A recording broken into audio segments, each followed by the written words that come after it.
মানুষ বড়ই বিচিত্র প্রাণী। সব সময় লড়াই করতে থাকে, সব সময় চেষ্টা করে যাতে সেই শ্রেষ্ঠ হয়, চেষ্টা করে যাতে তার সামনে সবার মাথা নত হয়। তাই সবার আগে শক্তি অর্জন করার চেষ্টা করে। সে শক্তি অর্জন করেও নেয়, আর তারপর ভয় দেখিয়ে সবাইকে নিজের সামনে নত করে। কিন্তু একটা গুরুত্বপূর্ণ কথা ভুলে যায়, বুঝতেই পারে না। দেখুন, আমি আপনাকে একটা উদাহরণ দিই। আপনি নিশ্চয়ই বৃক্ষ এবং তার ডালপালা দেখেছেন, যা ফলের ভারে নিচু হয়ে যায়। ফল পড়ে গেলে আবার সে উঠে যায়, তারপর আরও একটা ফল হয়, সেটাও পড়ে গেলে আবার উঠে যায়। সর্বদা নত থাকে না। কখনো হাঁটতে গিয়ে আপনি নিশ্চয়ই দেখে থাকবেন যে আপনার পা কোনো ফুলের ওপরে পড়লে তা নত হয়ে যায়, কিন্তু যেই আপনি পা সরাবেন সেই ফুল আবার উঠে দাঁড়ায়। একটা অত্যন্ত গুরুত্বপূর্ণ কথা মনে রাখবেন, যে শির ভয়ভীত হয়ে আপনার সামনে নত হয়, সেই শিরই বিরোধিতা করতে সবার আগে দাঁড়াবে। আপনি জিতে নিন, সবাইকে জিতে নিন, কিন্তু ক্ষমতার দ্বারা নয়। তাদের জিতুন প্রেমের সাহায্যে। রাধা রাধা। ঈশ্বর লতা পাতাকে দাঁড়িয়ে থাকার শক্তি দেননি, ঈশ্বর এই শক্তি দিয়েছেন বৃক্ষকে। এই লতা পাতা বৃক্ষের সাহায্যে দাঁড়িয়ে থাকে, তাতেই বিকশিত হয়। এবার এই লতা পাতা দুই ধরনের হয়। প্রথম সে যে এই বৃক্ষতে বিকশিত হয়, ফুল ফুটিয়ে তোলে, নিজেকেও সুন্দর বানায়, বৃক্ষকেও সুন্দর বানিয়ে তোলে।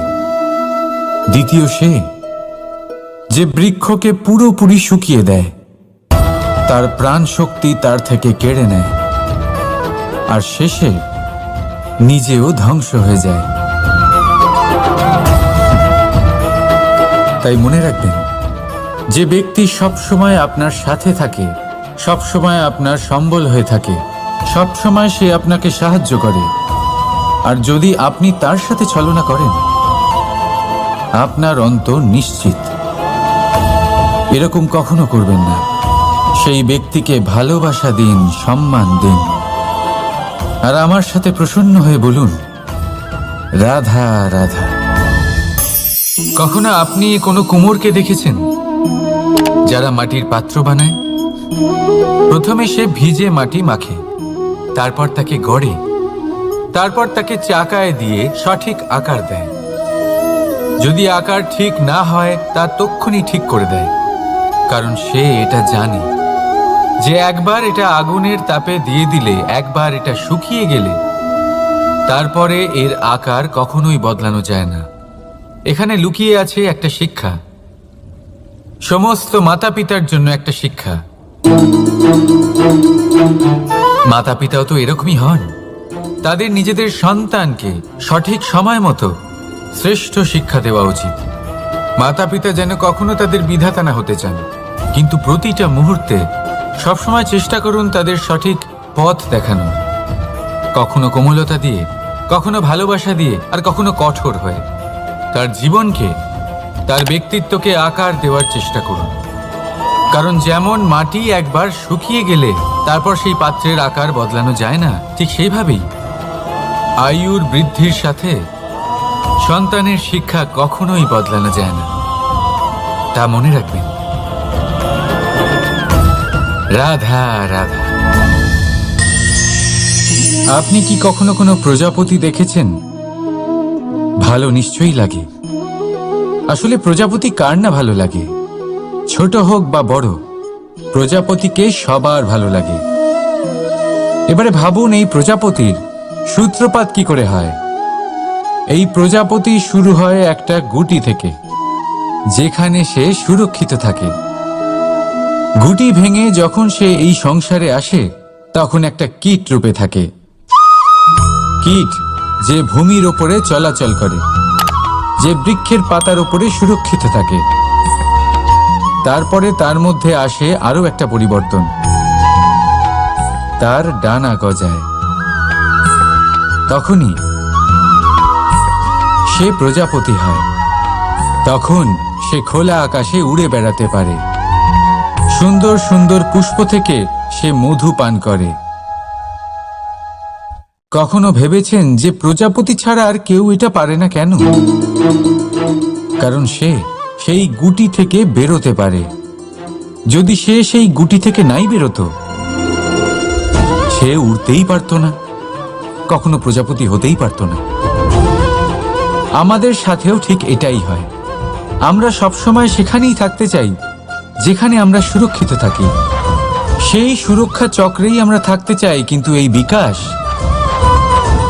বিকাশ সুরক্ষা সীমা পার হওয়ার পরেই অর্জন করা যায়। তাই যদি আপনি জীবনে বড় কিছু করতে চান, মহান কাজ করতে চান, নিজের ব্যক্তিত্ব তৈরি করতে চান, তাহলে এই সুরক্ষা চক্র ভুলে যান। সুরক্ষা সীমা লঙ্ঘন করুন, এগিয়ে যান, প্রতিকূলতার সম্মুখীন হন, কঠিন পরিস্থিতির সম্মুখীন হন, সাহস করে এগিয়ে চলুন, আরো শক্তিশালী হয়ে উঠুন। তবেই আপনি জীবনে কিছু করতে পারবেন, তবেই আপনার ডানা গজাবে, আর তবেই আপনি এই সুন্দর আকাশে উড়ে বেড়াতে পারবেন। রাধা রাধা। আমাদের কোনো স্থানে পৌঁছতে গেলে একটা মাধ্যমের প্রয়োজন হয়। কিছু মানুষ এই মাধ্যমকে রাস্তা বলে, কেউ পথ বলে, আবার কেউ বলে সরণি।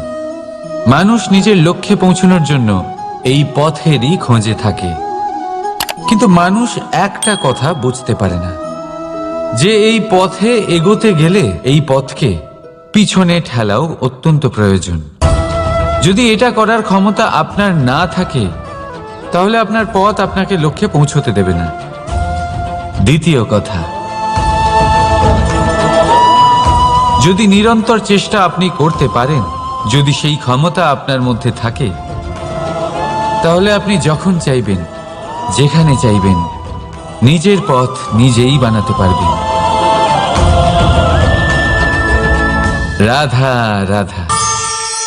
আমাদের সব থেকে ভালো লাগে বিজয়, সব থেকে অপ্রিয় হলো পরাজয়। কিন্তু আপনাকে একটা কথা বলে দিই, হার নামক কোনো পরিণাম হয়ই না। যাই পরীক্ষা থাকুক না কেন, হয় সেটা জয়তে পরিবর্তিত হয়, নয় সেটা আমাদের কোনো শিক্ষা দিয়ে যায়। তাই কোনো কিছু নতুন শুরু করার আগে কখনো সংকোচ করবেন না। হয় জয় আপনাকে বিজয়ীর মালা পরাবে, নয়তো এই হার আপনাকে অমূল্য কিছু শিখিয়ে যাবে। রাধা রাধা। এই ছোট কাঠের ডাল দেখতে পাচ্ছেন আপনি? একটা বৃক্ষ থেকে এরম হাজার হাজার ডাল পাবেন, যা দিয়ে আপনি আগুন জ্বালাতে পারবেন, যা নিজে জ্বলে আমাদের ভোজন বানাতে সাহায্য করে থাকে, যা নিজে জ্বলে অন্ধকারে আমাদের আলোকিত করে। যদি এটাই অন্যভাবে দেখা যায়, তাহলে এমনই এক ছোট্ট ডালের টুকরো একটা ছোট্ট ফুলকিতেই নিজের সাথে হাজার হাজার বৃক্ষ জ্বালিয়ে দিতে পারে।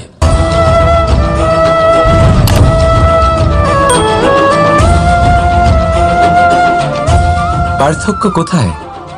পার্থক্য হলো শুধু দৃষ্টিভঙ্গিতে, মানসিকতায়।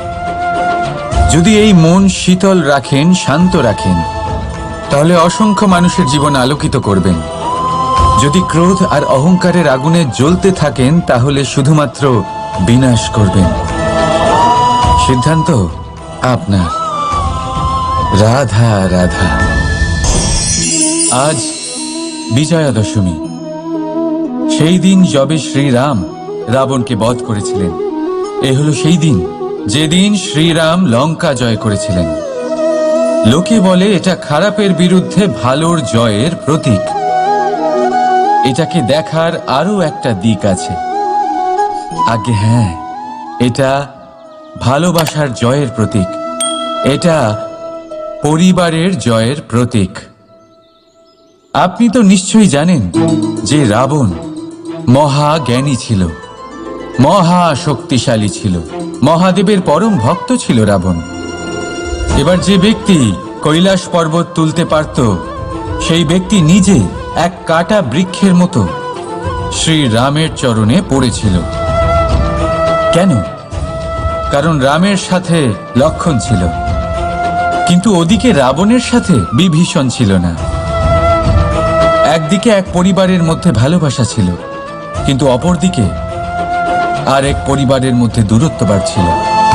তাই মনে রাখবেন, যদি সংসারের ওপরে বিজয় লাভ করতে হয় তাহলে সর্বপ্রথম পরিবারের মধ্যে ভালোবাসা বজায় রাখতে হবে।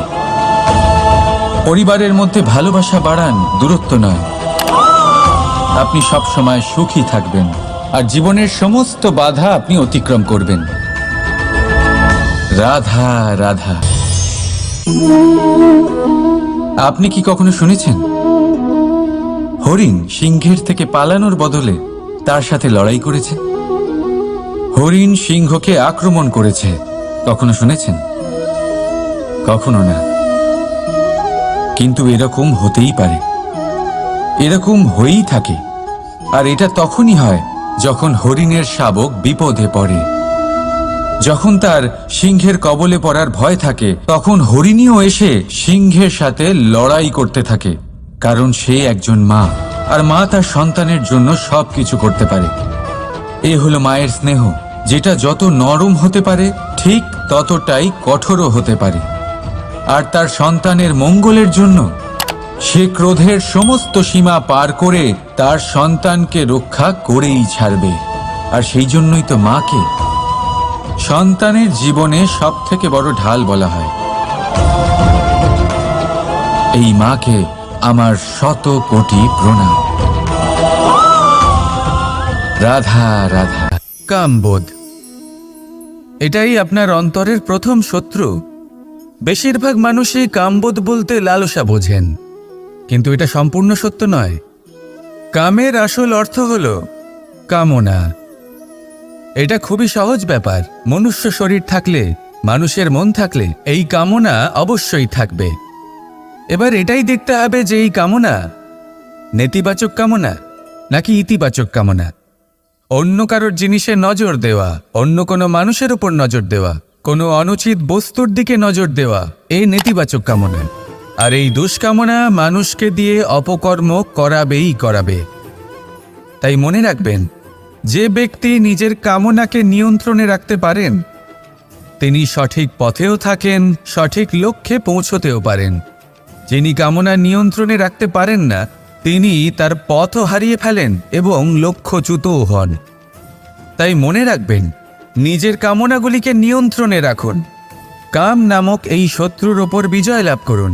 আর আমার সাথে ভালোবেসে বলুন, রাধা রাধা। হাস্য, হাসি জীবনে অত্যন্ত মূল্যবান হয়। কথায় আছে যে হাসি এবং হাস্য আমাদের জীবনে ওষুধের মতো কাজ করে, আমাদের সুস্থ রাখে, আমাদের জীবনের অনুভূতিগুলিকে আরও সুন্দর করে তোলে। কিন্তু প্রত্যেক ওষুধের মতোই এর সাথেও এটাই হয়। প্রত্যেক ওষুধ সঠিক সময়ে, সঠিক মাত্রায়, সঠিকভাবে গ্রহণ করতে হয়। যদি এরকম না হয় তাহলে এই ঔষধও শরীরের ক্ষতি করে দিতে পারে। এবার আপনি ভাবতে পারেন, হাসি থেকে কিভাবে ক্ষতি হতে পারে? আপনি যদি অন্য কারোর উপরে হাসেন তাহলে হয়তো তার মনে কষ্ট হতে পারে, তার অন্তরের মিত্র হয়তো শেষ হয়ে যেতে পারে, আর অন্তরের শত্রু জেগে উঠতে পারে। কিন্তু এটাই যদি আমরা সকলকে সাথে এনে সকলের সাথে হাসি, তাহলে হয়তো আমাদের অন্তরের এই হৃদয়ের ভেতরে লুকিয়ে থাকা যে শত্রু তা শেষ হয়ে যেতে পারে, আর অন্তরের বন্ধুসত্তা প্রকাশিত হতে পারে। ঠিক কি না? এবার আপনাকে উদাহরণ দিই। যখন দ্রৌপদী দুর্যোধনকে নিয়ে হেসেছিল তখন তা মহাভারতের সৃষ্টির কারণ হয়েছিল। কিন্তু সেইখানেই যখন পার্থ আর মাধব একসাথে বসে মৃদুমন্দ হাসতেন তখন ধর্ম স্থাপন করা হয়েছিল। তা আপনি কি চান?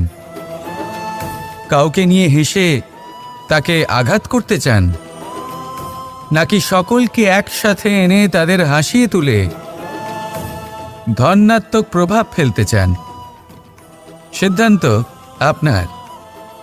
আসুন আর আমার সাথে ভালোবেসে বলুন, রাধা রাধা। মাঝে মাঝে কিছু মুহূর্তের জন্য চোখ বন্ধ করে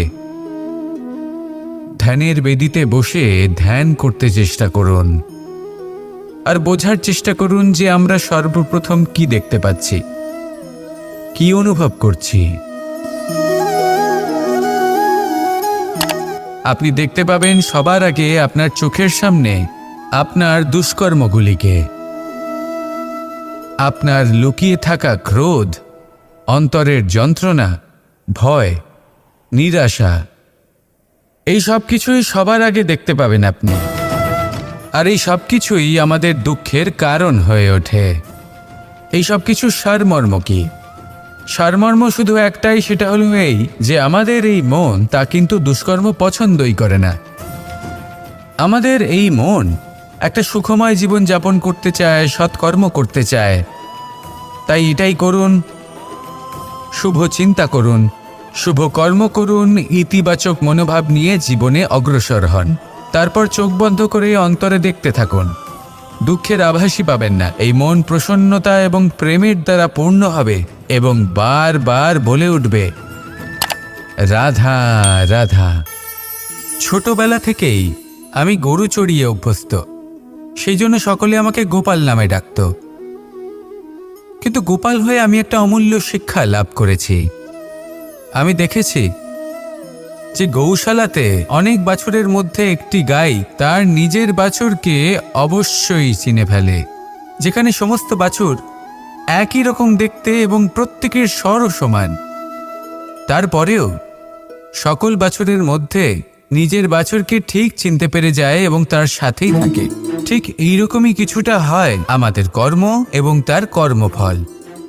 আপনি সবার মাঝে থেকেও কোনো কর্ম যদি করেন, সেই কর্মফল সবার মধ্যে আপনাকে চিনে ফেলবে এবং আপনার সাথেই থাকবে। তাই যখনই কর্ম করবেন ভেবে চিন্তে করবেন। কোনো কর্ম করার আগে একবার ভেবে দেখুন, তাহলে জীবনে বারংবার অনুতপ্ত হতে হবে না। কারণ বিষয়টা কিছুটা এরকম যে এই সংসারে আপনি কাল, কর্মফল এবং সময়, এই তিনের হাত থেকে কখনো লুকোতে পারবেন না, কখনো পালাতেও পারবেন না। আসুন আমার সাথে ভালোবেসে বলুন, রাধা রাধা। আভূষণ। কার না ভালো লাগে এই আভূষণ?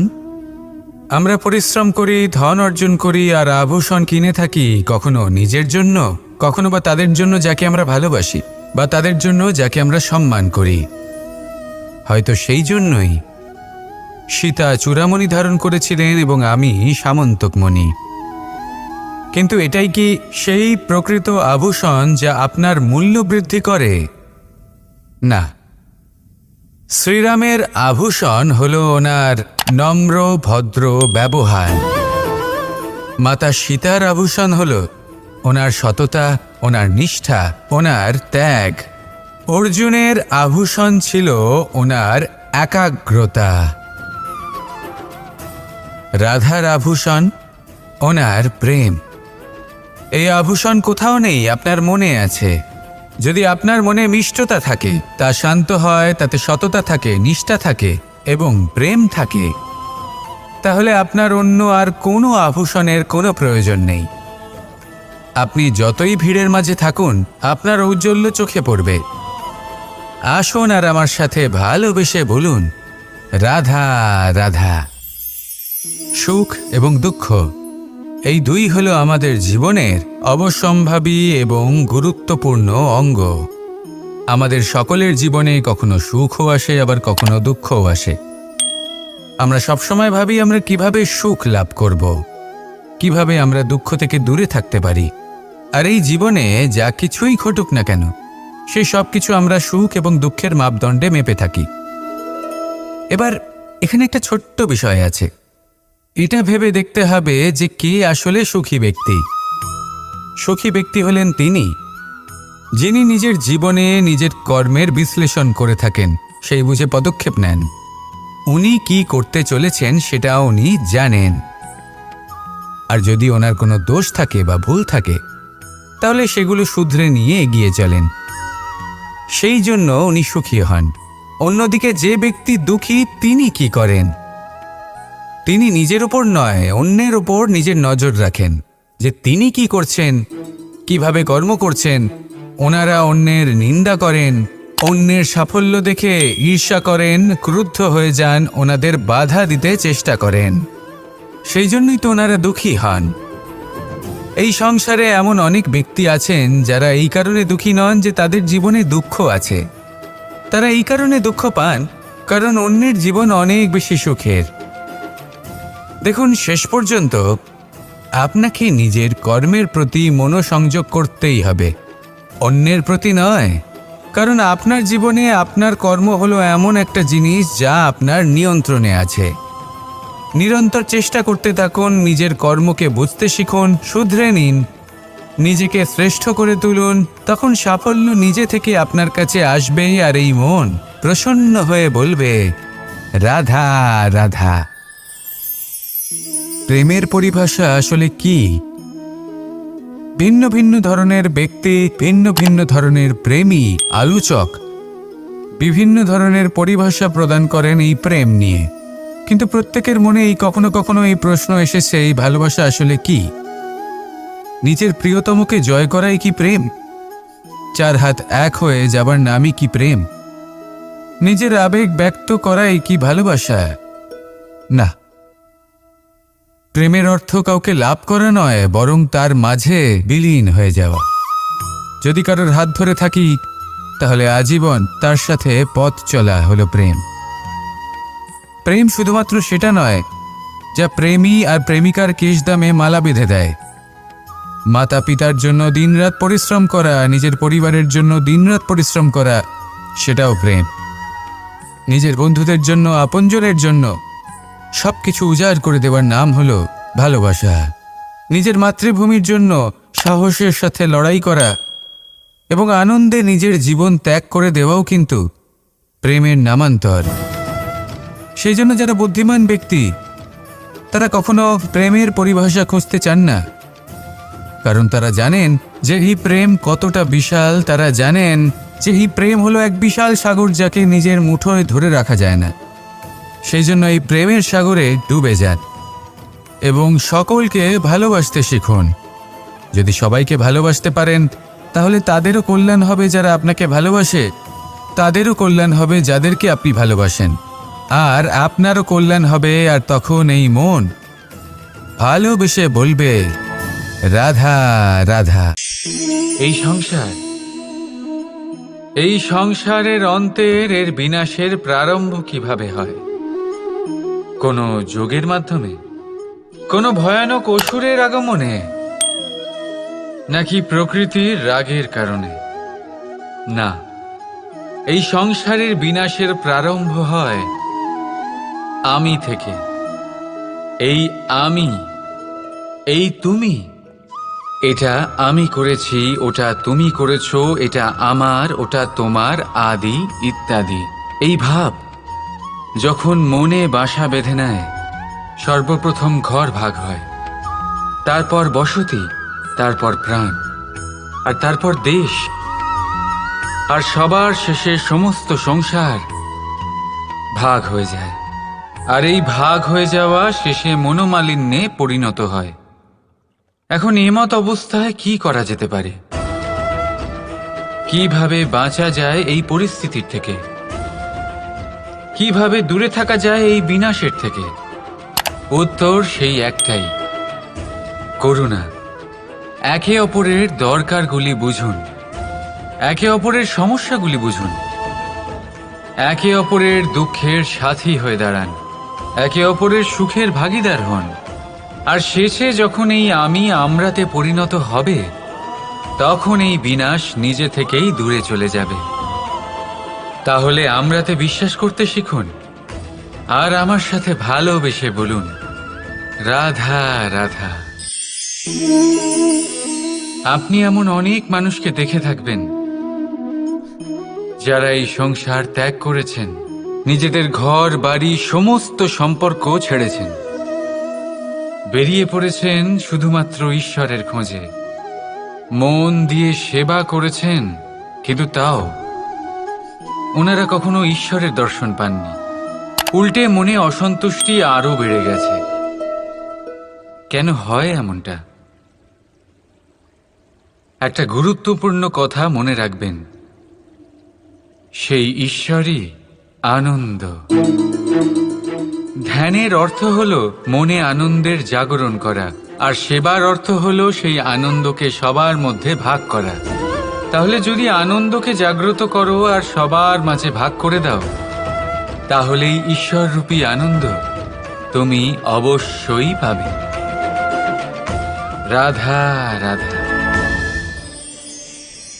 যদি আমাদের জীবনে কোনো শিল্পই না থাকে, তাহলে আমাদের জীবনটাই নীরস হয়ে যাবে।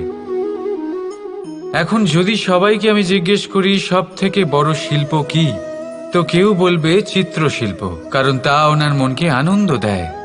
কেউ বলবে যুদ্ধ শিল্প, কারণ তাতে বিজয় প্রাপ্ত হয়। কেউ বলবে ভবন নির্মাণ শিল্প, কারণ তাতে ছাদ পাওয়া যায়। কেউ বলবে সঙ্গীত শিল্প, কেউ বলবে নৃত্য শিল্প, কেউ বলবে অভিনয় শিল্প আদি ইত্যাদি। কিন্তু এই কথা নিয়ে বিবাদ করা অনুচিত, হতেই পারে না। কারণ প্রত্যেক ব্যক্তির নিজস্ব চিন্তাধারা এবং নিজস্ব দৃষ্টিভঙ্গি থাকে। শুধু একটা কথা আছে, একটা বিশেষ বিষয় যা সব শিল্পতেই পাওয়া যায়, মনকে প্রভাবিত করার গুণ। তো সব থেকে বড় শিল্প সেটা যা মনকে প্রভাবিত করে, আর সব থেকে বড় শিল্পী সে যে অন্যের মনে প্রবেশ করে। যার কাছে এই গুণ আছে সে সব থেকে বড় শিল্পী হবেন। যদি এই সংসার রঙ্গমঞ্চ হয়, তাহলে আমরা এই রঙ্গমঞ্চের শিল্পী। আর এখানেও সব থেকে বড় শিল্পী সেই হবে যে অন্যের মনে প্রবেশ করে সেখানে ঘর বাঁধতে পারে। আর এই মন অবধি পৌঁছনোর সিঁড়ি হল 2.5 অক্ষরের শব্দ, প্রেম। তাহলে প্রেম করতে থাকুন, প্রভাব বিস্তার করুন। রাধা রাধা।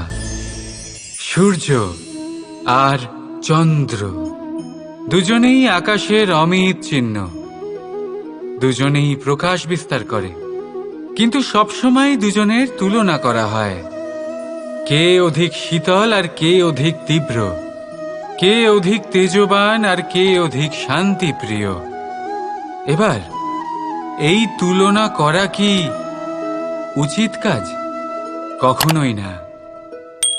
কারণ এই দুজনেই যতই প্রকাশপুঞ্জ হোক, কিন্তু এই দুজনেই ভিন্ন।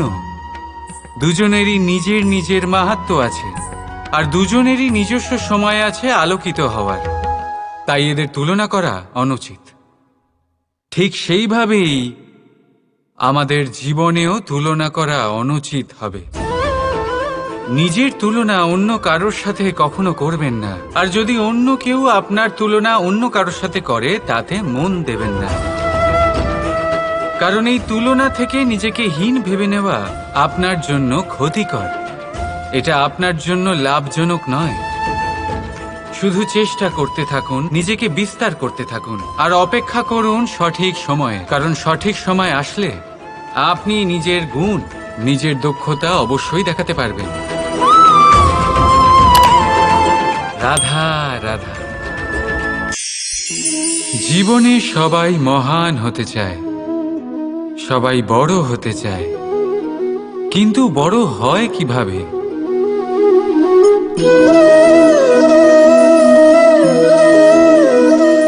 এটা আমার হাতে কি বলুন তো? সর্ষে বীজ? না, এটা হলো বটের বীজ। এই বীজ এত ছোট হয় যে সবার সাথে সহজেই মিশে যায়, বড়ই সহজে ধরণীতে মিশে যায়।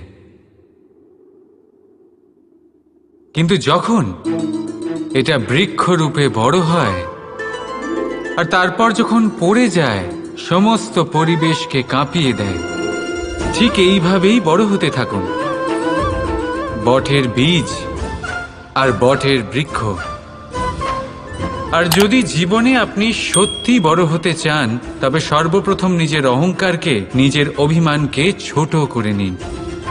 এত ছোট যাতে সবার সাথে বসতে পারেন, কিন্তু অন্তর থেকে এত বড় হয়ে যান যাতে যখন আপনি উঠবেন, তখন কেউ যাতে আর বসে না থাকতে পারে। রাধা রাধা। আমাদের মধ্যে এমন কজন আছে যারা ভয়তে ভীত হয়ে পড়ে, কোনো বৃহৎ কার্য করার আগে মনের সামঞ্জস্য হারিয়ে ফেলে? মোটামুটি সবাই, তাই না? প্রত্যেক ব্যক্তির মনেই এই ভয় জাগ্রত হয়। তবে এর অর্থ আমার দৃষ্টিভঙ্গি দিয়ে মনে হয় এই ভয়ের অনুভূতি খারাপ নয়। কারণ যদি এই অনুভূতি খারাপ হতো, তাহলে কি ঈশ্বর এই অনুভূতি প্রত্যেক প্রাণীকে দিতেন?